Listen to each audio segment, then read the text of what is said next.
je mesec julij 2000,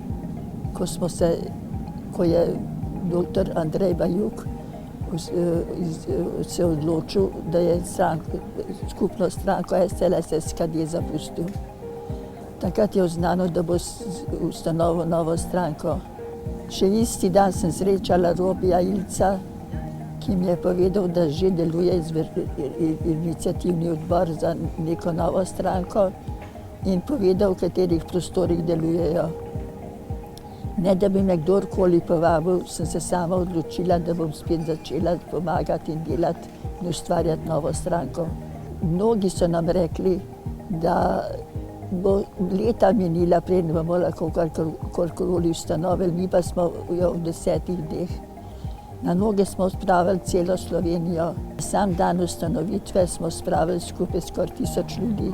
Meni je bilo predvsem to, ker sem bila sama v času komunističnega terorja zaprta v taborišču. Sem vedela, kaj pomeni to dostojanstvo človeka in kaj pomeni pomanjkanje človekovih pravic. Vedela sem, da to stranko lahko zanesem, da se lahko zanesem na njenega predsednika Andreja Bajuka, da bo to stranko vodil v pravo smer, da bomo nadaljevali demokracijo tam, kjer je bila prekinjena. In še preden je bila stranka ustanovljena, sem že sklicala srečanje ženske zveze.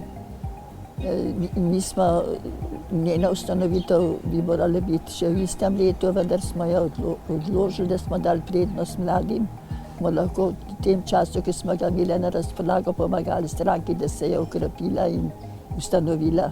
Moram pa povedati, da smo v tistem času dobili tudi ustavno sodbo, s katero sem uspela skupaj z Vrtovcem uspela na ustavnem sodišču z tem, da so razveljavili sklep o imenovanju Titove ulice v Ljubljani.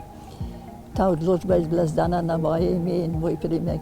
Na Novo Slovenijo pa lahko se zanesem in vem, da se pravilno odloča, da pravilno dela in da je njena politika združevalna politika in da je njena politika imeti v Sloveniji demokracijo tako, kot smo jo imeli pred letom 1945. Želim, da bi stranka obstala, da bi njeni voditelji delovali kot politiki, kot pravi politiki. Ker pravi politik ne pozna zamer, ne sme poznati zamer, saj ne v javnem. Delovati mora pokončno, brezkompromisno. Njihovo delo mora biti delo v dobro človeka.